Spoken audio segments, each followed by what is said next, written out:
Yeah. And that's not the way we were supposed to play football, and that's not what we're all about. But we didn't play well yesterday, and I was embarrassed in how we played yesterday. The personnel is good enough, but the execution isn't good enough. We're not putting together a plan that's good enough for us to execute offensively because we're not executing it. So that kind of falls on the coaching staff on the offensive side of the ball. That was Chip Kelly speaking yesterday after the Eagles dropped to 0-2 this season. Kelly said there won't be any lineup changes despite the early struggles. NFL analyst Antonio Pierce joins us now. You know a thing or two about the NFC East, the Redskins, and you got a ring, of course, with the Giants. Good morning. Thanks for being with us. Do you like the way Chip's handling these early struggles? Do I like it? I think he's doing what any other coach would do in this situation. He's not trying to panic, trying to make it look like he has control over it. But the matter of fact is he does not. And when you look at it, and the reason I say is because he has his hands on everything that's going on in this organization. He's the one that has decided to move on with certain players and bring in certain guys. He brought in a quarterback who we all feel, and I should say this, who I feel shouldn't be a starter in the National Football League. Even going into the season before the 0-2 start in Sam Bradford. And he's shown why. He looks like a deer with headlights. He looks nervous. He looks, I would prefer Tim Tebow to go back in and at least give me some excitement. That's true. Because I know exactly what I'm going to get. This guy, I don't know what I'm going to get each and every play. And then you go and decide to take DeMarco Murray, one of the best running backs in the National Football League, and you run him sideline to sideline. Now, I might not be in the offense and not know when he needs to cut up, but just looking at the scheme of what they're running with DeMarco Murray, when they decide to use DeMarco Murray in the games, it's a bad choice. It's going lateral. It's not downhill. When you take out two guards and you make your offensive line weak, but yet you bring in a high-powered running back, what are you saying to your team? Then you decide to have an offense that is going vertical, but with who? So when you look at this personnel, you're trying to say up-tempo, vertical, explosive, where? But then again, you had all your hands on each and every move. So to me, it's a little dumbfounding that you can sit there and say you're going to stay on course with what you're doing. You're going to be 0-3. I get it that he can go back to college football and go make the same amount of money that he's doing in the National Football League, but you're hurting your team by making bad decisions beforehand and sticking with Sam Bradford throughout the game. When you can look at that game and there was no confidence, not only in him, but the guys around him were saying, this is not the guy we need in the game right now. In other words, he's soft. Let's just call it what it is. And that's something that I said yesterday, and I tweeted while the game was going on, deer in headlights, because that's what I saw. He looked absolutely positively petrified. I never played football in my life. You understand me? I'm talking about other than playing around in the streets. I damn sure never put on a pad and a helmet, not with my skinny behind. Oh, hell, absolutely not. I wasn't trying to be a football player. But even I knew. You know, you can smell blood. You know, you're a football player on that football field for the Dallas Cowboys on Sunday afternoon. You were like sharks in blood-infested waters. I'm talking about Sam Bradford was prime meat. It was just so obvious. It was alarming at how obvious it was. But I also look at Chip Kelly, and I think that ultimately the downfall of the Philadelphia Eagles will potentially be the arrogance of its head coach and de facto GM as opposed to the quarterback itself. And here is why. Sam Bradford showed me something in that second half against the Atlanta Falcons. He showed me that he could fling that football. He showed me that he could hit open targets. You look at a Jordan Matthews, you look at Aguilar, you look at, I ain't going to bring up Riley Cooper, but the Darren Sproles. The Dallas Cowboys played Darren Sproles effectively on Sunday. We understand that. But the other receivers, you don't know what they could do because Dallas was getting pressure on Sam Bradford because he was dancing in the pocket like their late, great Gregory Hines, God rest his soul. He was tap dancing like that when he could. In the end, though, I still point the finger at Chip Kelly because Deshaun Jackson is gone, because he got rid of 9 players on both sides of the ball who are contributing for other teams immediately. There's a LaShawn McCoy, there's a Jeremy Maclin, there's a Harriman and a Mathis, okay, who are in Indy and Denver respectively. Then you look at a guy like Trent Cole, he's gone. You look at some of these guys that they have, and you never hear a coach speak against continuity, speak against experience, speak against doing things that are tried and proven to work. In the case of Chip Kelly, he seems to be a guy that goes against the premise that you've got to have talent to win on this level. His attitude is, no, my system is fine.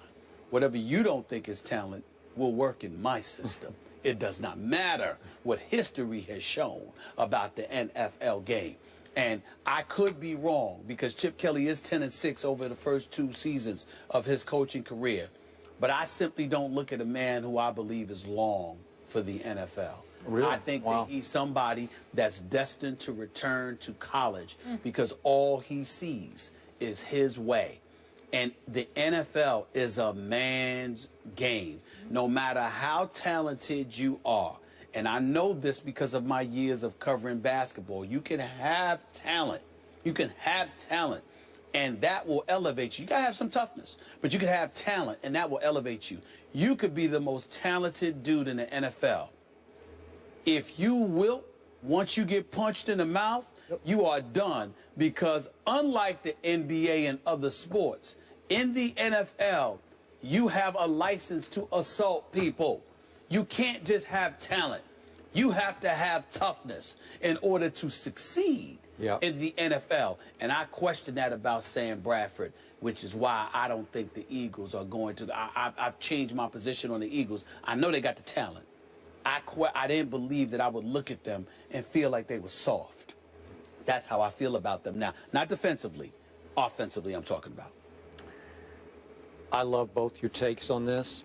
I forgot to mention yesterday that my Cowboys committed a franchise record 18 penalties on Sunday in Philly for 142 and yards. Didn't care. And declined a 19th. One was declined, the 19th penalty, and lost their starting quarterback mid-third quarter and still beat Chip Kelly 20-10 for the 3rd straight time they beat Chip Kelly in Philadelphia. Can we just say 20-3? Because that last touchdown didn't really matter. Okay. All right. I want to say 20-3. Fair enough. Fair enough. So remember, as you point out, Chip Kelly won the power struggle. He became the GM as well as the head coach. This was his show and only his show. And it was clear he wanted to be the star of this show. And there was one week in the offseason, we came in here day after day, and it was bombshell after bombshell that Chip dropped in Philly. We're going to do this. We're not. He's gone. He's gone. He's gone. And by the way, I'm trading Nick Foles for Sam Bradford. I'm no Bradford guy because I saw him. I'm a University of Oklahoma fan. He drove me crazy in college. The least bit of pressure, he folds. He's not a physical pocket presence, and we're seeing it all over again. So it was a bad idea. Okay. But we said back in the offseason, hey, Chip better be great this year, but you got to give him a shot. Maybe he is a genius. Maybe he knows something we don't know. Let's give him a shot. Gotta give him a shot. So now they are facing 0-3. Am I right about that? Yes. I mean, wouldn't we all think they're looking right down the barrel of 0-3? The Jets. Okay, and so I don't think you can make the playoffs from 0-3. I could be wrong about that in the NFC East. I think it was 3 teams that did it 25 years or so. Are y'all ready for this? I'm sorry. Real quick. Go ahead. This is Steve Spurrier 13 years later, and I was a part of that 2002. You were. You know. Steve Spurrier. It's still. I'm saying. Let me. It's in a question form because I don't know, so I'm just going to ask you.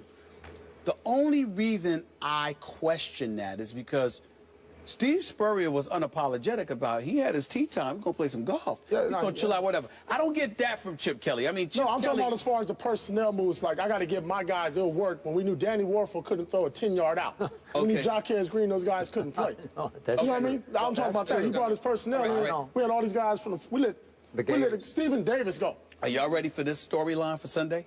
You ready for this one? Because I'm going to tell you ahead of time what it's going to be. Mark Sanchez will go against the New York Jets. I'm not saying start. I'm not saying start. I'm saying he'll finish.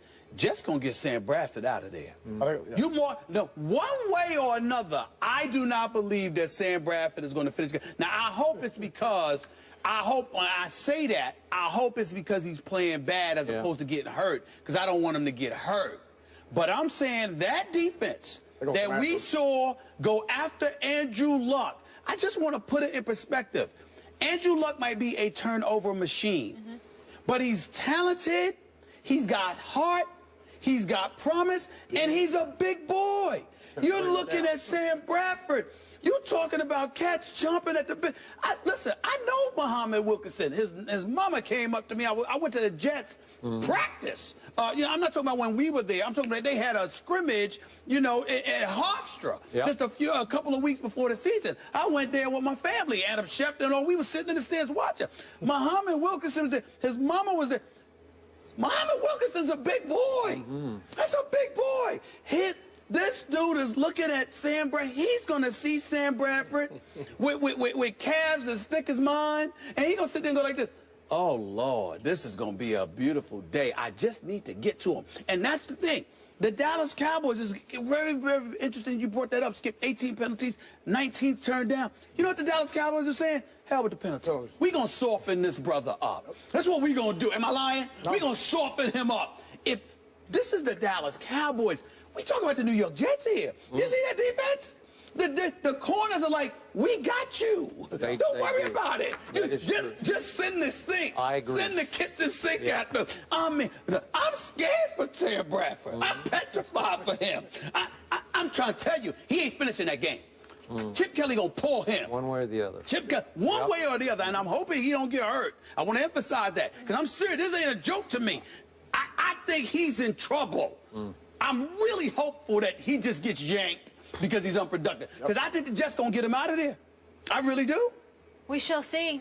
It's about to be October, guys, the best month in sports. If you were going against it, wouldn't you be salivating? Boom. Tap, tap, tap. Talk a little NBA coming up, gentlemen. Only 7 days until the start of NBA training camp, but a whopping $14 million stand between Tristan Thompson and the Cavs. Will they get it done? We'll discuss that after the break.